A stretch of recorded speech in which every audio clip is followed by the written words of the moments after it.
righty, there he is. All right, let's tap the cleats. Let's tighten the gloves. Let's get ready. Let's do our own Terry Pendleton and step right into the batter's box with Craig Mish. How are you doing, young man? Doing well. I'm going to say 30% of the people who watch this and listen know who Terry Pendleton is. 30%. That's a pretty high number. You think less? Yeah, I do. Unfortunately, I was too generous.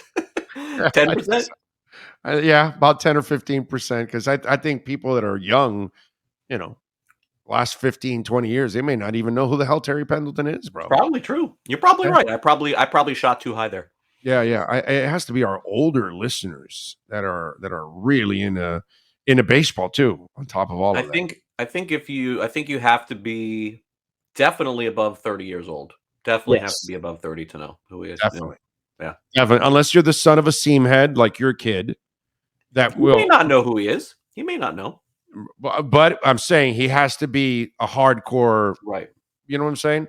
Those are the only kids that are going to know who the hell Terry Pendleton is. I don't think my son does. It's a good question. After we're done, I'm going to ask him.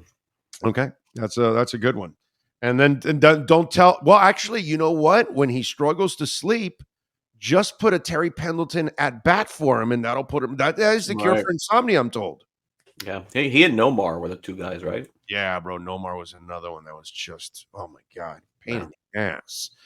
Thank God for the clock nowadays. All right, so great news, man. Gary Cooper makes it to the All-Star game. Braun ends up getting the fractured thumb, so he gets in. I thought Harper. That was Harper. I'm sorry, Braun. I'm thinking Bryce Braun. Bryce Harper gets the thumb injury, and he gets in. I got to tell you something. I did not expect three All-Stars. If you told me at the beginning of the season the Marlins are going to have three All-Stars. How about maybe four? Well, wait a minute. What's happening now? I think they listen. There's a possibility that there's another pitcher in the National League that could bow out. They could consider Pablo Lopez. I don't know this to be fact. I'm speculating, but they could get four before Monday. Wow, that's fair. Well, okay, let's just stick to three. Yeah. I would have never believed it because I wasn't sure that, Sandy's the only guy that I would have thought, well, outside of Sandy, who? Because we're not sure that Jazz was going to explode and be what he's become and all that stuff. You just don't know. So that's and then this is what it leans to. It's like, damn, dude, if you spend a little bit more, you're doing a pretty good job overall. The trades have brought you a couple players. Obviously, Garrett's been a nice pickup overall. You've got some guys in the minors that are developing. It's just, you just say, man, just open the wallet a little bit. But then we get to the dilemma that you talked about because it still rears its ugly head.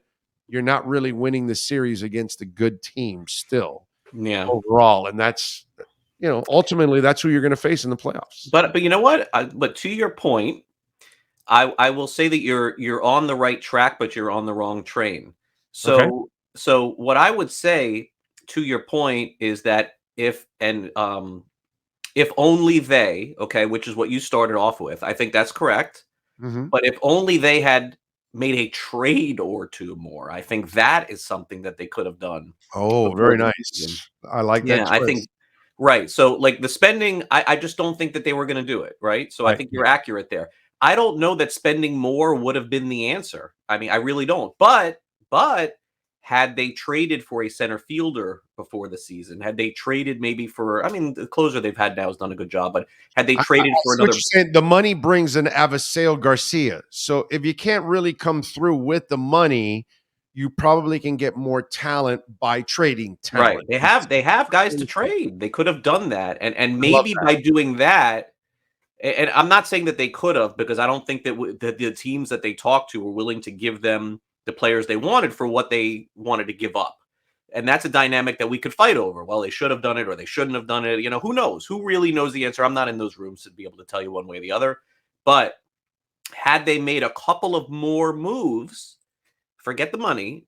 I that's the question that I think that they probably are kicking themselves a little bit, asking themselves, had we, Brian Reynolds is the name that everyone talks about, but had we traded for Brian Reynolds, I don't think they could have, but had we gotten him, what would the record have been? Had they traded for Ramon Laureano on Oakland, what would the record have been?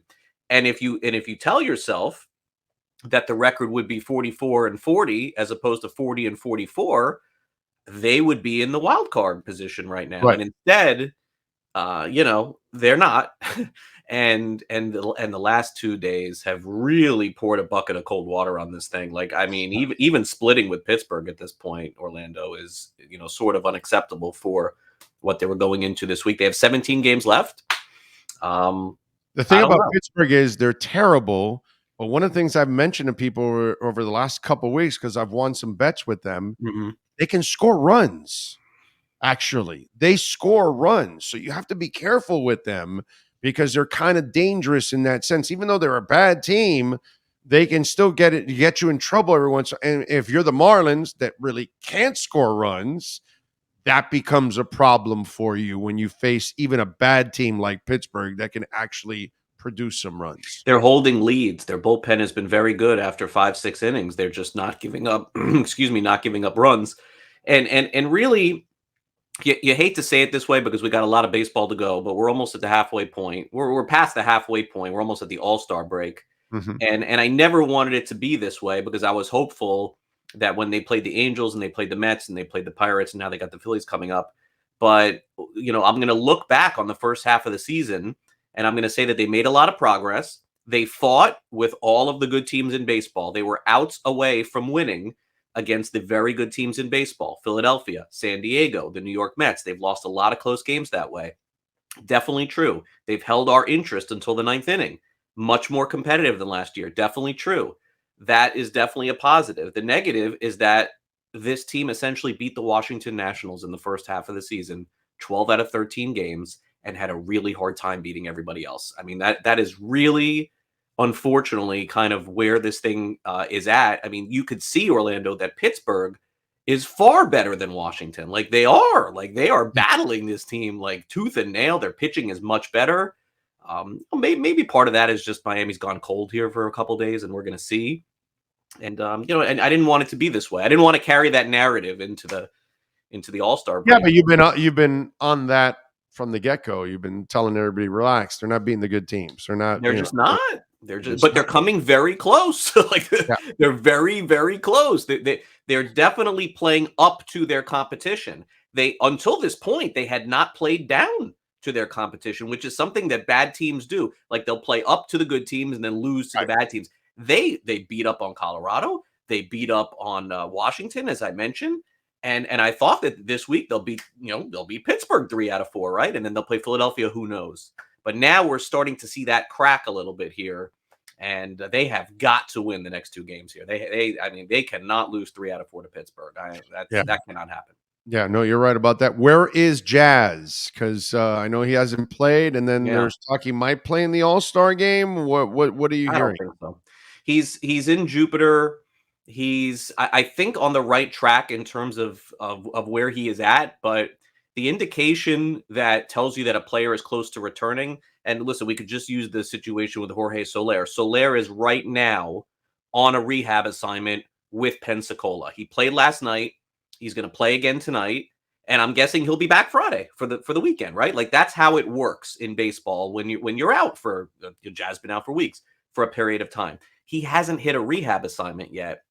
And so it does not take a genius to say, well, when is that rehab assignment going to start for Jazz? Let's say hypothetically it starts Friday or it starts Saturday. Orlando, you must be on an active roster to play in the All-Star game, and he's not. So I don't think – listen, I hope he plays. He'll definitely be there. But I don't think he's going to actually play in the game. He's got to start a rehab assignment like now, and I think they'd have to activate him Sunday. It just doesn't seem like the timing is there. Yeah, no, that's why. And in a way, it's not really a good look. You know what I mean? That you're missing the games and then you go play for the All-Star game, and that's not a good look. But they need him more. The Marlins need him more. He can go have fun at the game and get all dressed up and have a great time. He'll still be one of the stars of the game in terms of who he is. And they'll introduce him and all that, right? So of course, it'll be a great accomplishment. It'll be fantastic for him. It is a great accomplishment. But how I don't see how he can play in this game. I know he wants to, but he hasn't. I mean, he's got to go to AA or AAA for a few days and get his swing back and all that. And he's going to do that at the All-Star game. I mean, again, he's got to be active Sunday, so the time is pretty much up here. All right, I know what your theory is, but what is the reality that you're hearing from them? Now that we're getting closer and closer to the end of this month, we're almost halfway now. Are they going to be buyers or are they going to be sellers? I think it'll be. I mean, right now we have no idea because there's still 17 games left. I know it's a terrible answer from me, but there's 17 games left, and if they go 14-3, they're buyers. They go 3-14, they're sellers. They go somewhere in the middle, they may do nothing. I mean, that's really possible. I think they are still going to roll this thing right down to August 1st, and then make the decision there. Now, with 17 games left, realistically speaking, if you just go through their season, a lot of it again are these big winning streaks, and in Washington in those, and then coming off them losing. It's just strange the way that this has worked out. So somebody asked me what their record would need to be in the next 17 games for them to be like legitimate buyers at the deadline. And honestly, I mean, 10-7, I don't think that's enough. I mean, they'd still be under 500 if they're 10-7. So I get the sense. How many games against the Nationals over the next 17? None. None.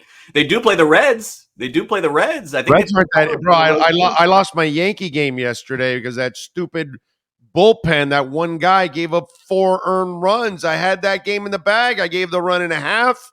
I had it set, and Garrett Cole did his job, and that damn bullpen, that one guy screwed it up. I forgot his name now, but Jesus, Reds are dangerous there. They got it. Although I went back to the well today. Today I took the Yankees -1.5 with Severino on the mound against Mike Minor. What, you like that one? Against Cincinnati, right? Yeah. Yeah. I mean, maybe they'll bounce back. I don't know. I'm never on the Yankees because you're never getting any value with them. Everybody bets them, and so. Oh yeah, no, but I'm not betting the money line. I'm just laying the 1.5. They should win by 2 runs. They were winning by 2 runs yesterday. Yeah, maybe so. 3-0. That damn guy came apart completely and gave up. He didn't even get an out, bro. Yeah. So somewhere in the middle for me. I don't know. In 2 weeks, I'll have a much better feeling on. I think they'd like to be buyers, but I don't know. Like how could you do that and buy what? Like right. Sacrifice guys for next year for 50 or 60 games when you're 500 or close to it, and you're still chasing a bunch of teams. I don't know. I always wonder why if they want to be a buyer, just go get somebody now. Like what's the rush? I mean, I'm sorry. Why wait?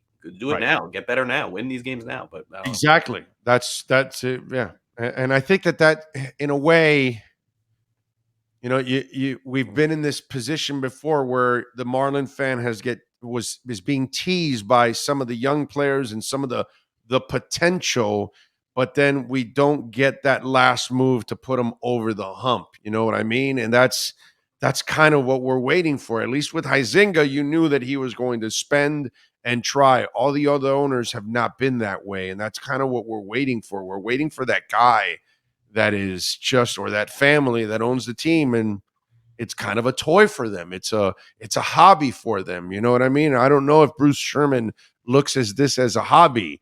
I think he looks at this as a very serious business that he needs to, balance for real. You know what I'm saying? Yeah, he wants to win. I know he does, but you got to balance that also with like, are the Marlins going to win the World Series this year? The answer is most likely not.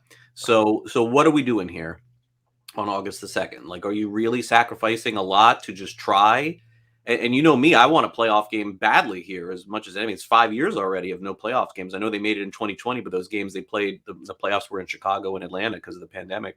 So I get the sense they're probably not going to sell. Maybe they'll move a few pieces of expiring contracts. Like that seems to be something they probably should do, Orlando, because they're not going to be back next year. But the main piece that they thought probably going into this season, as far as an expiring contract that they could have traded, would have been Jesus Aguilar. But he just has not had a good year at all. And he's still owed almost $4 million. So that's just, what team is going to say, we'll take him and the $4 million and give you something back? Like, I don't know. It doesn't seem realistic, but we'll see. 17 games to go. I think they probably got to go like 12-5 to realistically think that they have a chance. That'd be my 12-5 sounds fair. So after we talked about Terry, Paul McIntosh chimes in with Atlanta Braves. Harold Wiley, Atlanta, third base. Omar says Terry Pendleton, third base for Braves. Played for Marlins and Cardinals. Rosendo, Terry Pendleton, NL MVP. There you go. Paul McIntosh. Oh no, he didn't say anything about Terry. Oh, Brett says Pendleton underrated as well overall. He was MVP in the National League. Yeah. He says Pendleton. Rivas says Pendleton was a great baseball player. He was amazing with the Cardinals, even more with the Braves. So we had a couple of. That's not true. He was better with the Cardinals than he was with the Braves. Rivas is a young guy. He's actually he may have. Who did he win MVP with? Did he win MVP with the Braves? Maybe I misspoke on that one. He may have won MVP. He won the MVP. I know Rosendo is responsible. So if Rosendo says right. He won MVP, he's one of those guys. No, I know he won MVP, but the Terry Pendleton's MVP was back when it was a strict popularity contest. And that year, Bonds was brutal with the media. He was brutal that year, and they refused to vote for. I mean, check out Bonds versus Pendleton that year. There's no chance anybody would vote for Pendleton, but Bonds was rough. That's what I heard to deal with that year, and the writers voted for Pendleton.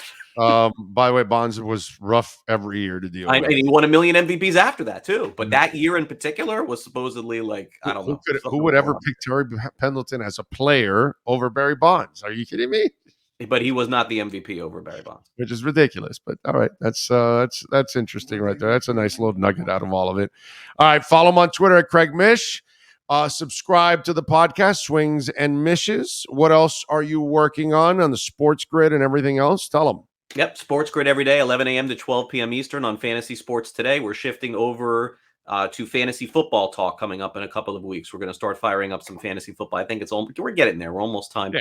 And then 2 to 3 Eastern, I'll be hosting Newswire every day on sportsgrid.com. For those of you who follow me for my Marlins stuff, I'll have a column in the Herald tomorrow on the draft coming up on Sunday and candidates as to who the Marlins may end up taking, and also some updates on some other things happening with them, and then a podcast on Friday as well.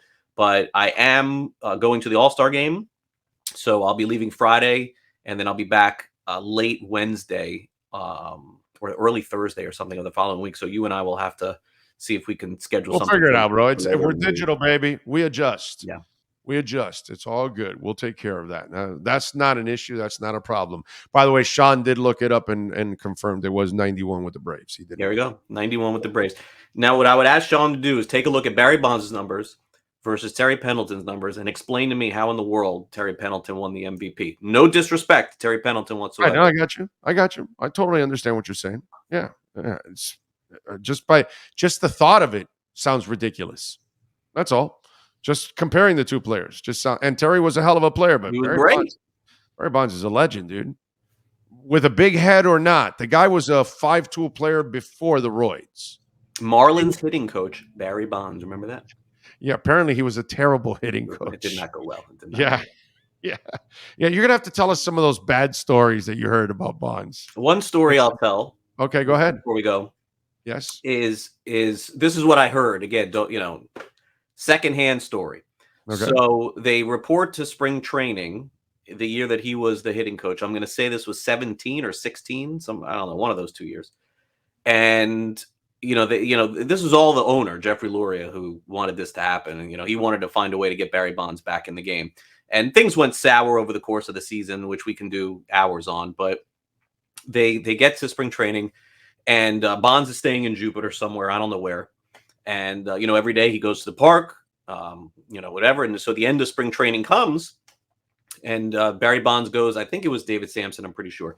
David would have to confirm this, but he goes to David Sampson or somebody in the Marlins organization, and he goes on the table, and it's like he just like you putting your cards on the table, he just goes, boom, and he puts something on the table, and they're like, what is this? And he's like, those are my receipts. And they're like, what for?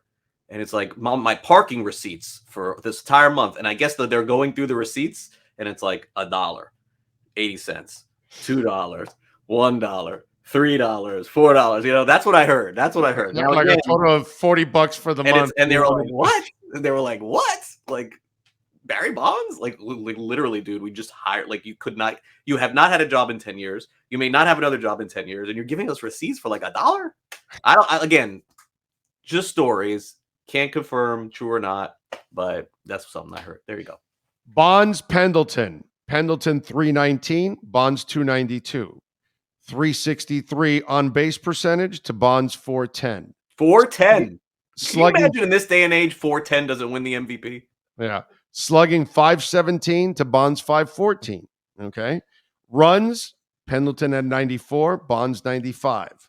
Home runs, Pendleton 22, Bonds 25. RBIs, Pendleton 86, Bonds 116. Yeah. Stolen bases, Pendleton 10, Bonds 43. 43?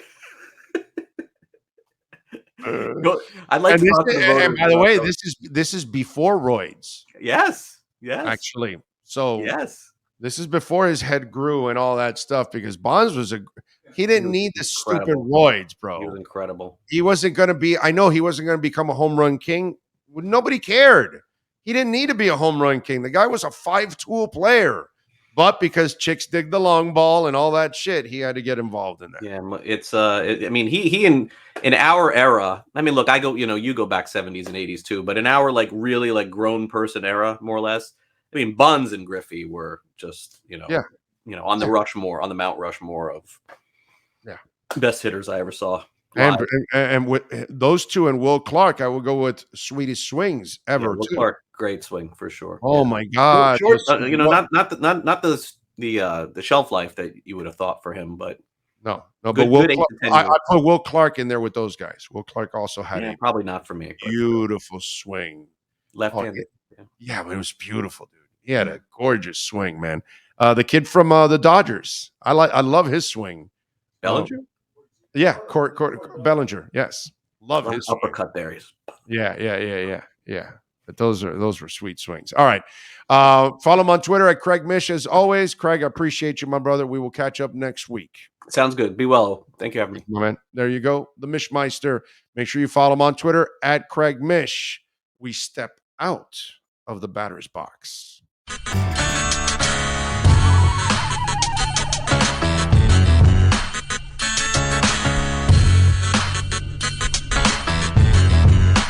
This is the Big O Show.